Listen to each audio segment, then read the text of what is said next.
بسم اللہ الرحمن الرحیم۔ حضرت شیخ الاسلام مفتی تقی عثمانی دامت برکاتہم العالیہ فرماتے ہیں، دارالعلوم میں تدریس کے دوران مجھے یہ شوق بھی تھا کہ میں نے انگریزی پڑھنے کا بھائی ولی راضی صاحب متظلہم سے جو سلسلہ شروع کیا تھا وہ کسی نہ کسی طرح جاری رہے۔ گرامر کی بالکل ابتدائی اور بنیادی باتیں تو انہوں نے پڑھا دی تھیں، لیکن میرے پاس انگریزی کا ذخیرہ الفاظ ووکیبلری بہت کم تھا۔ چنانچہ میں نے 7ویں جماعت کا ایک ریڈر لے کر اسے پڑھنا شروع کر دیا۔ پڑھانے والا کوئی میسر نہ آیا تو مولانا محمد اسحاق جہلمی صاحب سلمہ جو اس وقت درجہ ثانیہ میں پڑھتے تھے اور ان کی ایک آدھ کتاب میں بھی پڑھاتا تھا، وہ چونکہ میٹرک کیے ہوئے تھے اس لیے وہ ریڈر میں ان سے پڑھنے لگا، اور کچھ دنوں میں اس قابل ہو گیا کہ کسی نہ کسی طرح عبارت پڑھنے اور سمجھنے میں آسانی ہو گئی۔ انگریزی الفاظ زبان پر چڑھتے نہیں تھے۔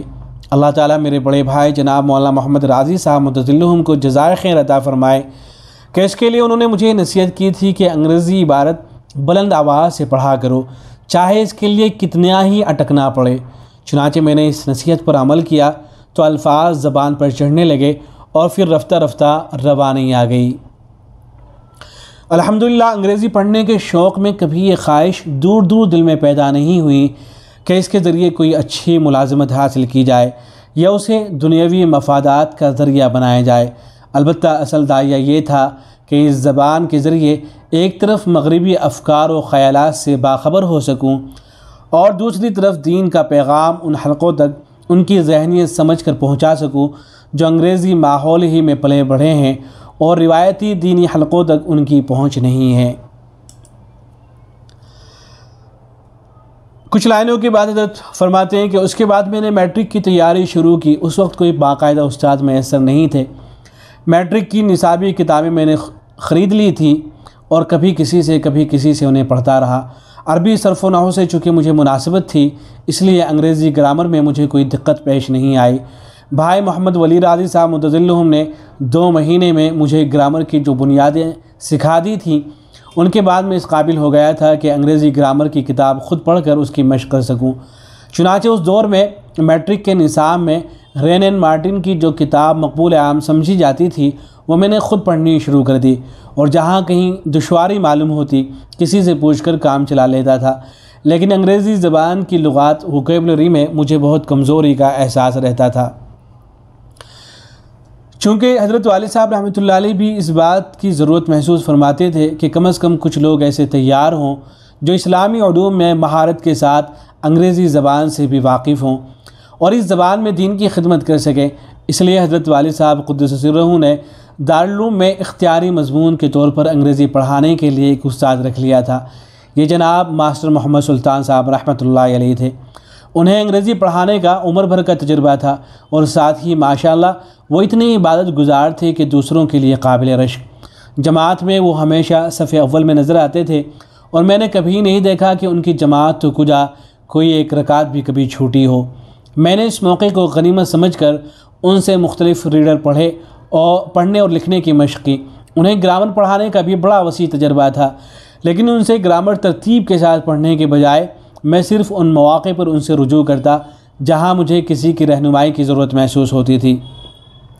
انگریزی گرامر میں ڈائریکٹ انڈائریکٹ کا مضمون ایسا ہے جس کی نظیر عربی یا اردو فارسی میں موجود نہیں ہے، اور اس درجے کے طلباء کو وہ خاصا مشکل بھی معلوم ہوتا ہے، لیکن چونکہ میں نے اس کا بنیادی اصول اچھی طرح سمجھ لیا تھا اس لیے مجھے اس میں کوئی مشکل محسوس نہیں ہوتی تھی۔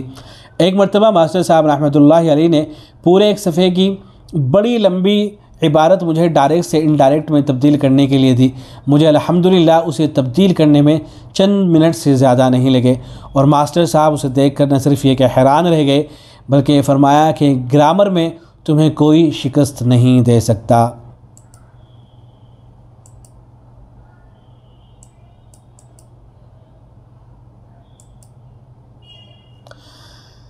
میٹرک کا امتحان مجھے پنجاب یونیورسٹی سے دینا تھا، چنانچہ امتحان کے وقت میں لاہور چلا گیا اور اپنے بڑے بھائی جناب محمد ذکی کیفی صاحب رحمۃ اللہ علیہ کے یہاں قیام کیا۔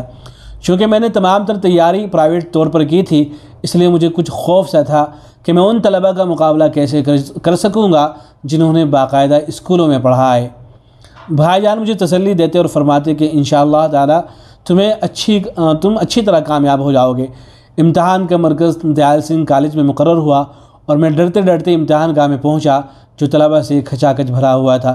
حضرت والد صاحب رحمۃ اللہ علیہ نے مجھے ایک عمل یہ بتایا ہوا تھا کہ جب کبھی امتحان گاہ میں جاؤ تو پرچہ کھولنے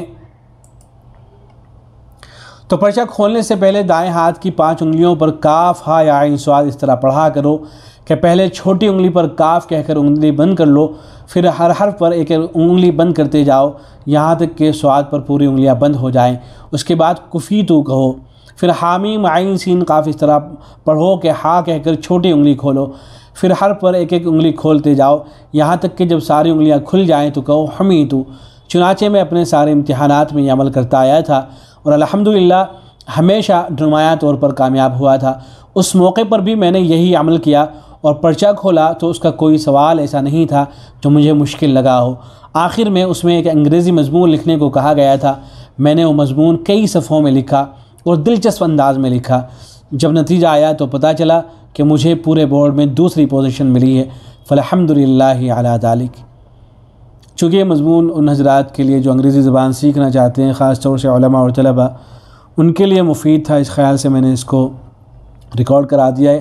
مزید اس مضمون کو پڑھنا ہو تو حضرت کا جو سمان عمری ہے حضرت کی، وہ جو سلسلہ جاری ہے تو اس کی جو 29ویں قسط ہے اس کے اندر یہ موجود ہے۔ 29ویں قسط کے بعد بھی بہت ساری قسطیں آ چکی ہیں، بڑی مفید باتیں ہیں اس کے اندر، تو اس پوری سوانح عمری کو حضرت کی پڑھنا چاہیے اور مطالعہ کرنا چاہیے۔ السلام علیکم ورحمۃ اللہ۔